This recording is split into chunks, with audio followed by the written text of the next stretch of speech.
Alrighty, so it is time for the Celtics report, and yeah, there's more on this drama that's happening in Boston, and part of the reason you always want to avoid an embarrassment when it comes to an early playoff exit is that once your season is done, and depending on who you are, it opens the door for months and months of bullshit. And I'm going to give you all an example. When was the last time you heard any media outlet or anybody talk about the Denver Nuggets, talk about their star player in Jokic? I mean, I could go on and on and on as an example here, because the reason why I want to add the Denver Nuggets into this mix is that they were eliminated in the first round to an undemanded Minnesota Wolves franchise. And they were title contenders. Now, that's on the Western Conference side of things. The Eastern Conference side of things, the Boston Celtics. Yes, they did lose to the Sixers. And I get that. You know what? People are going to say, you know what? We don't want to really, what's the word? Really get into you when it comes to them losing to the 76ers in 7 games. But here's the thing. They got swept by the New York Knicks. And if the Boston Celtics had played the New York Knicks, you know that the Celtics would have gotten swept. And it's a situation that should have had them dragged by the entire basketball world for a few days after a disaster in the playoffs. That's fine. Now, it's May 13th, okay? For 2 weeks, well, let's just say for 11 days, the Boston Celtics season has been over. I know we're still in the NBA playoffs. I'm not even watching the NBA playoffs. I'm not even watching the Stanley Cup playoffs. I'm getting ready for the World Cup. And here we are again. Still, the main topic of discussion.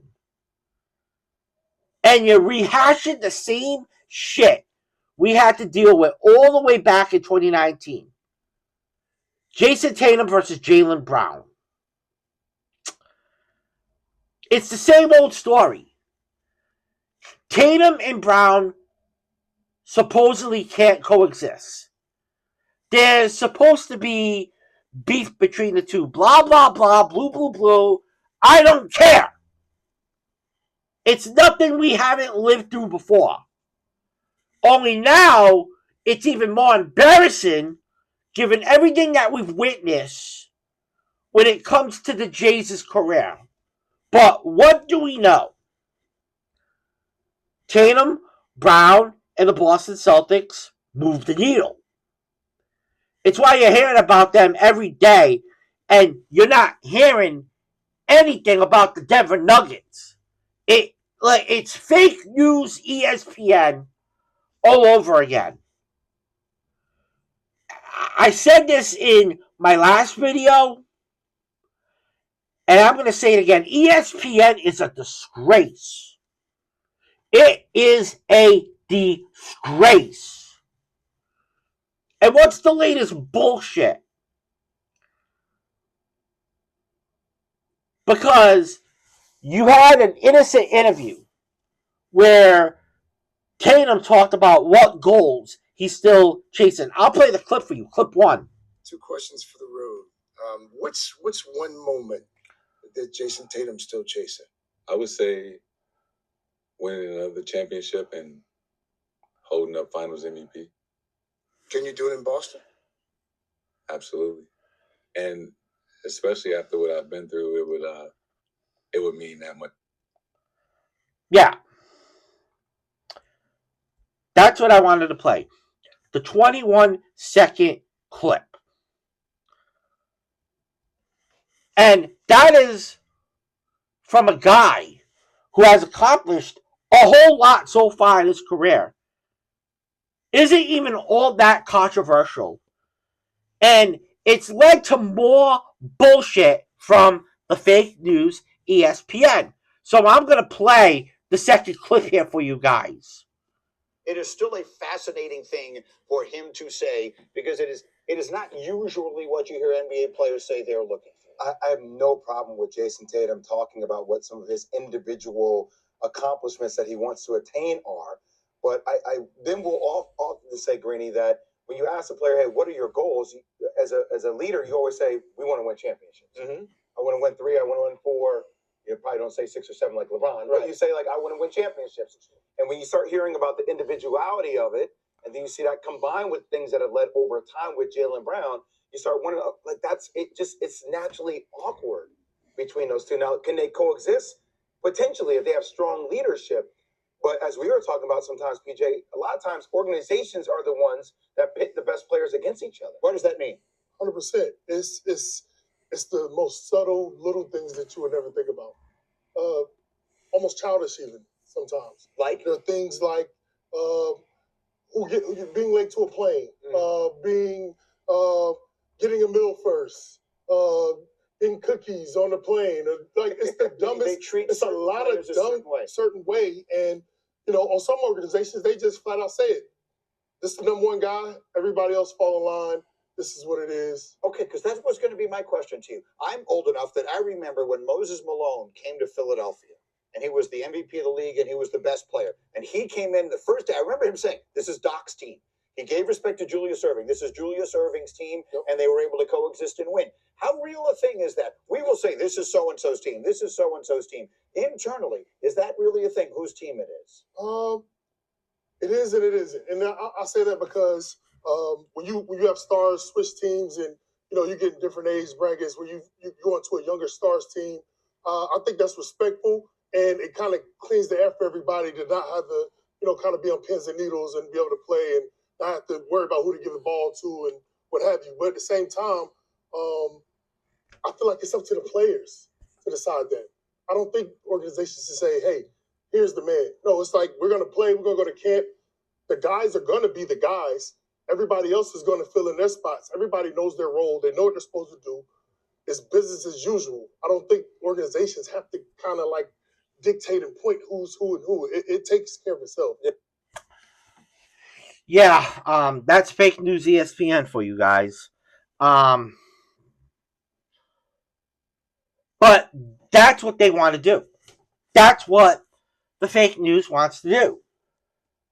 They want to pit Jayson Tatum and Jaylen Brown against each other. Mind you, the person and show and network that has been trying to drive a wedge between the two players for years, now they're telling you that it's the organization that's doing it. Say what? Let's not forget. This is all coming off Jayson Tatum saying he wants to win another championship. He wants to win a finals MVP. I'm not even sure how the human brain jumps to this type of conclusion. But it supports what we've known for nearly a decade. For whatever reason, the Celtics and the Tatum and Brown duo, they want to break people's brains. I've never seen anything like this. Because we have years of both players talking about, yeah, there's no beef. And they need each other. And we have years of the Celtics organization being supportive of the Jays.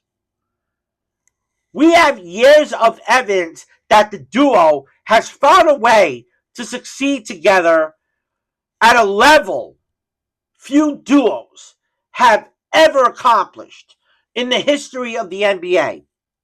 But no, you just don't get it. Because the Celtics are actually the root of this entire thing. Yes, I know this entire discourse following them getting eliminated. It's the media that has really, ESPN loves to go after Boston sports. They really do. They did it with the Patriots. In fact, they still do it with the Patriots. And now they're doing it with the Boston Celtics. Don't be silly about that. And that's actually the Celtics organization doing those things. But again, and you know what? At the end of the day, the Celtics have no one to blame but themselves for the fact that this is happening. And this is what happens when you blow a 3-1 series lead. You play stupid games, you win stupid prizes. And now you're opening the bullshit like this. That's your stupid prize right there. And now you're letting all of these freaking ESPN, Fox News, Fox Sports, Talk Radio, National Talk Radio, getting back into Tatum versus Brown? And the Boston Celtics are letting it happen? The way you avoid these things is by winning and continuing to play actual basketball. And once that stops, it's like chum in the water for the media sharks, who know that doing stuff like this, people are going to want to watch it. They're going to want to watch these hot takes every morning. And they're going to love it. It's not for everyone. It's not for me. I really don't watch this kind of shit. I don't waste 2 hours of my day watching fake hot takes. People that are a disgrace to the media. Nah, that's not me. That's not me. But it's most definitely for the Boston Celtics and the Jays. That's the Celtics report, guys. I'm out. Enjoy the rest of your Wednesday. Deuces.